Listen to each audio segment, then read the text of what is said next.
Hey everybody.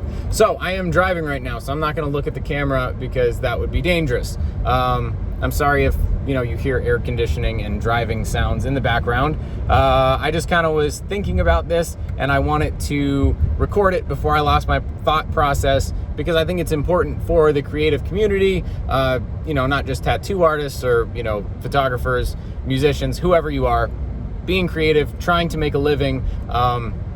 I just kind of wanted to say something about this. So first of all, before I get into all this, I want to say you need to have a certain skill set or a certain experience level before you start going crazy with your pricing or being really confident in, telling people high prices. So I said that to say this.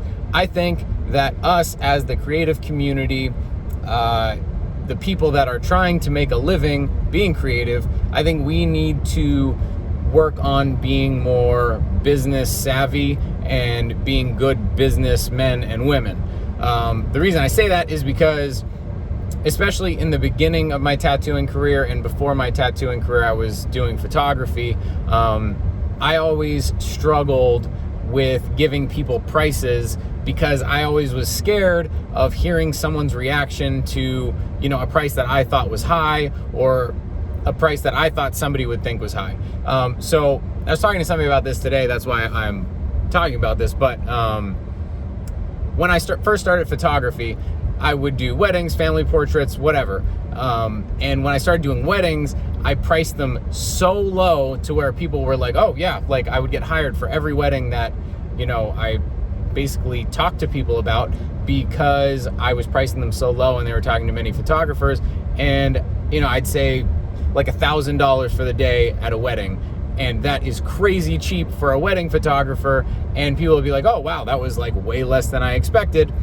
But I was scared to give a higher price. I could have made a lot more money because I had a high skill set at photography and I was able to deliver a quality product, but I was scared of giving a high price because I was inexperienced at being a good businessman.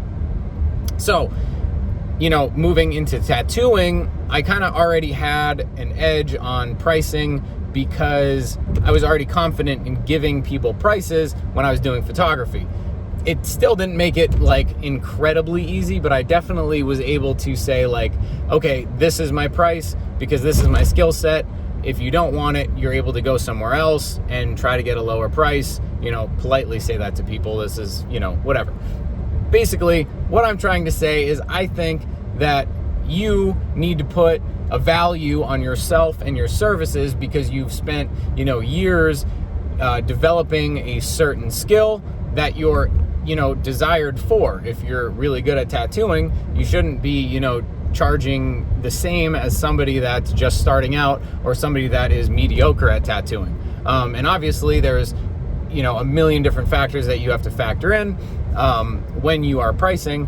But I think it's important for you to value your skill set and not compromise when it comes to people, like when it comes to clients almost pressuring you into giving them a deal, because I have definitely been pressured into giving a better deal than what I felt like was my value. So say, for a tattoo, I wanted to charge $1,000 because it was something that was intricate. It covered a large area of the body. But $1,000 is a hard number to spit out sometimes, especially when it is your first time saying that's going to cost you $1,000 and that's my price. And saying that confidently and not like stuttering or saying, oh, well, maybe I could do it for a little less.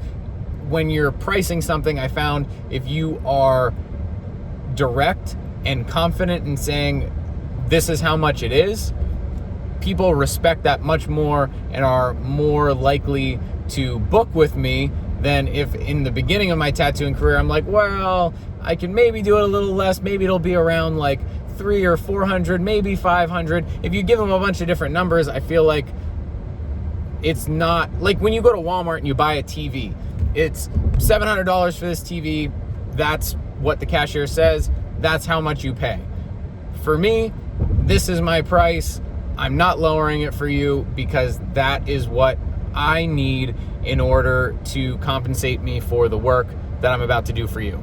So I don't know if that makes much sense. I'm just kind of rambling. I'm hungry and my brain's kind of like all over the place. But I think overall, I think that the creative community needs to be good businessmen and women in order to succeed and basically, you know, have a viable career to provide for their families or just themselves. So I don't know. I hope you learned something. I hope I didn't just ramble into the camera while I was driving. But yeah, know your worth.